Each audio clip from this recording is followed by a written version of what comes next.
Paul Wilkinson, and I've been making shamanic documentaries out in Nepal for the last 7 years. We're filming from my Kathmandu home, and today I'd like to show you a collection of bronze Magar Shaman masks, which I've gathered together over a period of time. Most of these are hundreds of years old. Some are probably a little bit newer and some much older. You can see that they've been made with a lost wax technique. So you can, when you look up closely, you can see where they've built them up in strands and then cut away the wax. It's called lost wax because they burn the wax out. So they'll make the mask in wax first, and then usually pack it into a box with very, very fine sand. Sometimes you can do also with plaster, but something which is so fine that it takes all the shape. And then they'll pour the metal in from a point. This one is quite interesting because that's actually where the metal would have been poured in, and then because it was interesting they've kept it like a sort of beard. So you can see even the indentation there where they poured the metal, and then normally you would break this off afterwards and file it down. And you can see here you've got the bands where it's been made with wax. So up in the mountains, a lot of families have their own beehives in the house.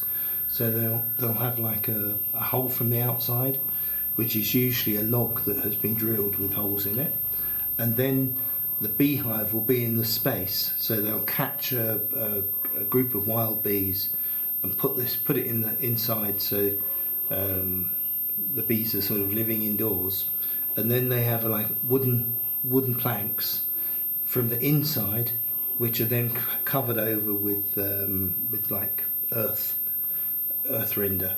So with usually a type of sort of red mud.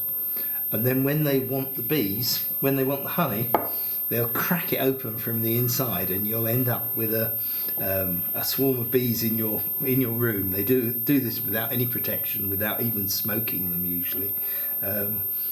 I've been in rooms where they've done that 3 times now, and it's a bit terrifying because you're there with a camera crew in a confined space with hundreds of thousands of wild bees slightly pissed off because they're having their honey taken.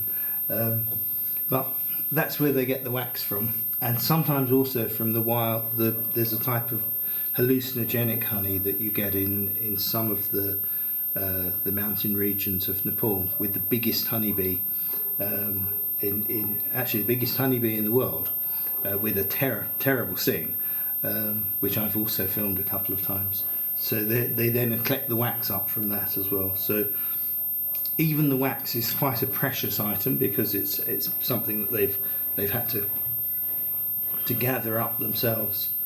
So you can see these are pretty interesting. They've got the fastenings here, and they're designed so you would probably have a wrapping around the face, and then it's slightly held over the face.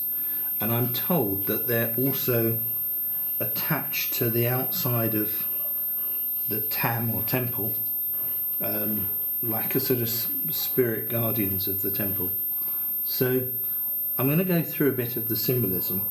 I've not seen these used yet, so I'm well overdue for a trip to far west Nepal and to try and find these in use. I've got increasingly interested in Magar shamanism. The Magar shamans seem to make the most amazing objects and have a huge variety of ritual objects.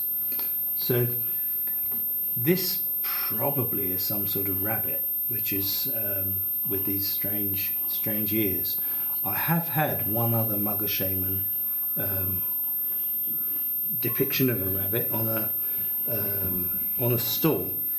And so it's probably connected to fertility and abundance and so on. And you can see you've got these birds in the ears and resting on top of I can't see what that is. Possibly fish. But you can see two birds in this design. So this one's much heavier than bronze. So the symbolism is quite often divided up into three sections. So the lower part of the mask is like the underworld. And I did have one mask which is now in an American collection, which had the underworld figures in the bottom, the middle world figures along with the senses, with the eyes and the nose and the mouth, and the ears. So you've got a lot of the senses down the middle, and then this upper section is the upper realm. So this is interesting because you can see it's got a repair that would have happened at the time of making because of a miscast. So you can see here where there must have been an air bubble in the when they poured it in. Maybe more, like it's very heavy actually. So, and even this, you can see the end of the nose is a different metal, and I'm guessing that was also a bubble that they've, unless the mix of metals has separated out from the bronze. So bronze is a mixture of copper and tin, and it's possible that it didn't mix properly. Because they're melting down everything in very sort of rustic environment. So here you've got two shaman riding elephants and a crescent moon on both sides. I don't know what that is, whether it's a crocodile. It looks like a crocodile. Then you've got two large, these look like the mountain goats that you get in the very high mountains with the huge horns, and then a pair of snakes in the middle, and shaman with drums on both sides. So very interesting. I'm trying to interpret that, but this would relate to water and to the chakras with the snakes. The goats, I'm not sure. They're probably connected to the earth, and the elephants are connected to wisdom. It's probably about some sort of journeying, but I would have to ask a Magar shaman for clearer ideas on it. So that's bronze. Here's another very abstracted. So this one has a lot of things connected to sort of sacred poisons. So you've got the centipedes here, which are very poisonous, so often depicted on the shaman drums. Whether that's some sort of crab with a fish above, or whether it's also a flower. And then you've got two deer with scorpions and snakes, and then trident designs all the way around, so related to sensitivity, and to the trident is the triple energy going up the back, and also time, so past, present and future, related to Shiva. And then the snakes are the Kundalini. So again, you've got something which is related to Shiva and related to the Naga. Very interesting, these.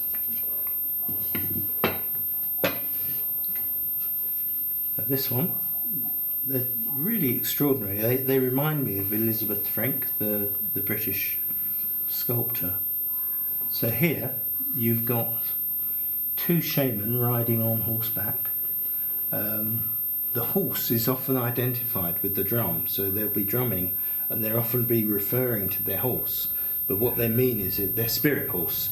So they're travelling using their drum, riding the rhythm of their trance into the different worlds in order to retrieve information in order to go and find out the source of an illness, in order to communicate with the spirit worlds.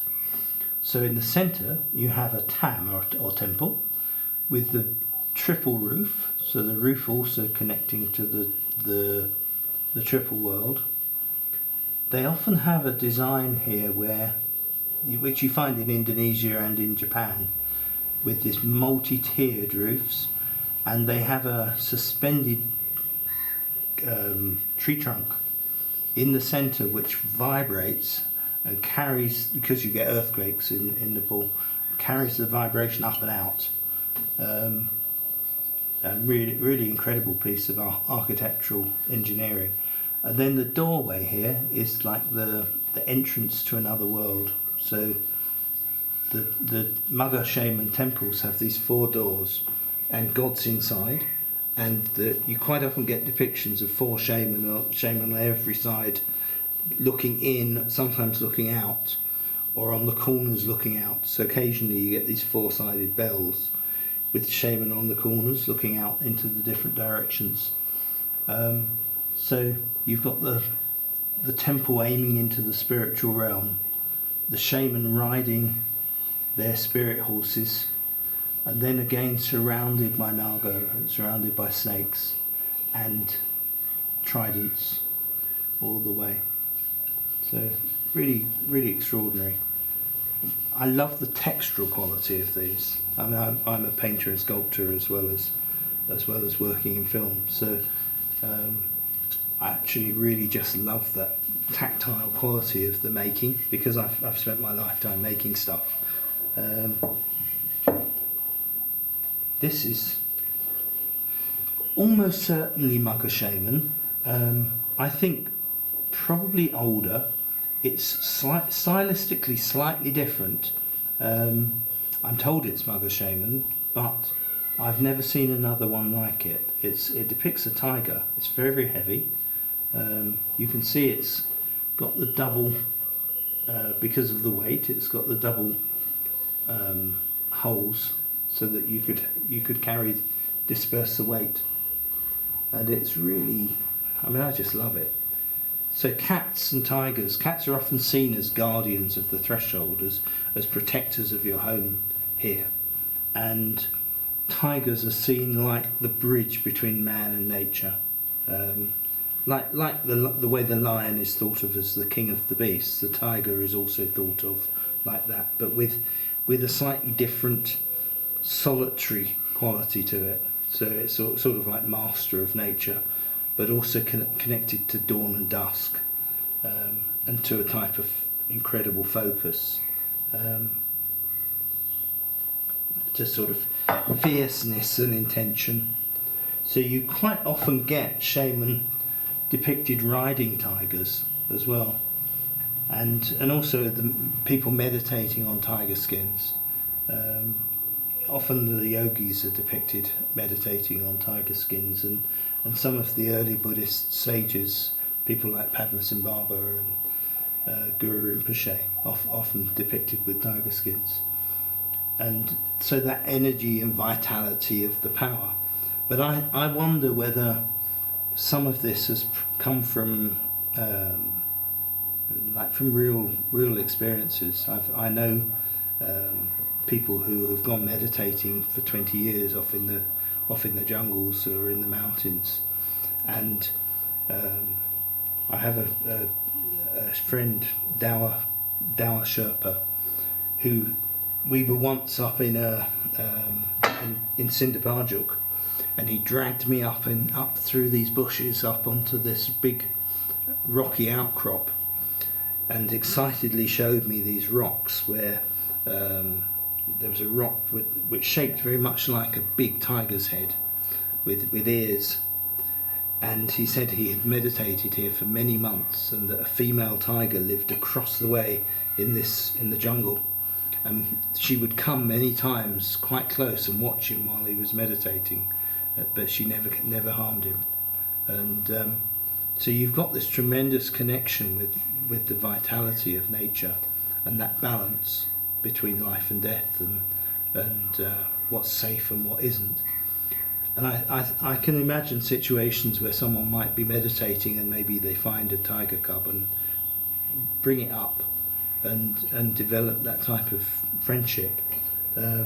So you quite often on the tops of the Furba as well, you have shaman riding on the tops of tigers, and sometimes statues with shaman riding tigers. So here's another interesting mask. Again, you've got this time the type of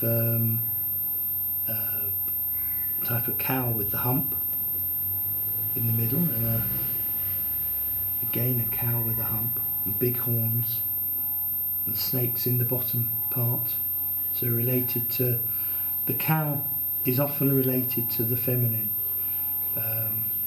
to fertility and abundance, related to the earth, as opposed to the horse, which is often related to the sky or to the masculine. And then roosters here, so maybe connecting to time, to dawn and dusk. And then on the forehead you've got these frog-like figures which are also making the shape of tridents, with giant snakes and almost winged trident type figures on their back. Very, very interesting. And then again here, this is where the metal would have been poured in, but they've kept it for stylistic reasons. So really beautiful. This one, oh look, you can see you have a tiger with probably, it's hard to tell, it could be a lizard. Looks more like a lizard than a monkey. Although sometimes I think things are lizards and they say that's a monkey. Also that, probably a lizard, I think, maybe a gecko, which is often connected to life and death. And then tigers on both sides, and scorpions up near the eyes. The positions might have a meaning as well. And then on the forehead you've got the snake gods either side, and fish, and probably crabs. And then these are, I think these ones are monkeys, because these look like they've got like fur marks. So very interesting, that sort of connection to nature, to the water world. Interesting. I'm not quite sure how to read that. And then these lovely, simple ears, triangular eyes. So the triangle pointing down is usually a female symbol. So the fact that some of the eyes are eye-like, and some are squares, and some are triangles, would also have another meaning. Another bronze one. So here you can see the lines where the bronze has sort of bubbled and set where they poured it in. And we've got, you can see these big rough bronze rivets. So you've got two deer with roosters in the middle, probably horses on either side, and then crescent moons and suns, so relating to time, to night and day. So this is happening in the spiritual world. So when you're reading symbolism, you need to think about the images that are present and the positioning and their combination. So quite often you have and then the way in which they're being used as well. So it's a little bit like the quality of so if it's an animal, the quality of that animal, the spirit of that animal is you have to feel about the way in which that animal would relate to nature, the quality of, so for instance a deer is associated with sensitivity and speed and strength, sometimes with the male stags with that balance between extreme aggression and sensitivity, whereas the goats with agility, tenacity, courage. The snakes are very much crossing from one world to another, so they're the underworld, they're the hidden, they disappear into water, they disappear down into the ground, they're dangerous because they're often poisonous, but they're seen as being both dangerous and beneficent. And then the elephant with its strength and power and wisdom, intelligence, and then obviously the associations with Ganesh for the elephants in this culture. So I've gotten very interested in the use of ritual objects, in the way in which the way in which an object like a mask is used for embodying a particular spirit, a way in which it's a vehicle for a certain type of consciousness. So if you imagine you're projecting your identity into the identity of the mask and allowing the mask to let you put your persona aside, so that you can act out or embody the energy of a particular god or of a particular spirit. So if you imagine you're allowing yourself to become tiger-like in a particular trance, to enter into that world, to think like a tiger, to act like a tiger, to make decisions in the way that a tiger might.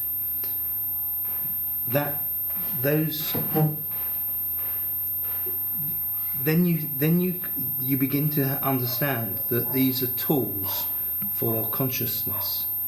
They're ritual objects are literally a type of technology that allows us to interact with our unconscious and with the powers in us and within nature and within the world, so that we can better integrate those energies and act on them and act through them.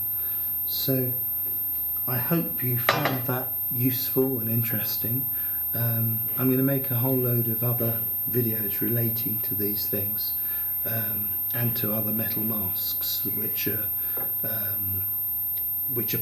parts of other traditions as well. Do let me know if there are other things you'd like me to make videos about.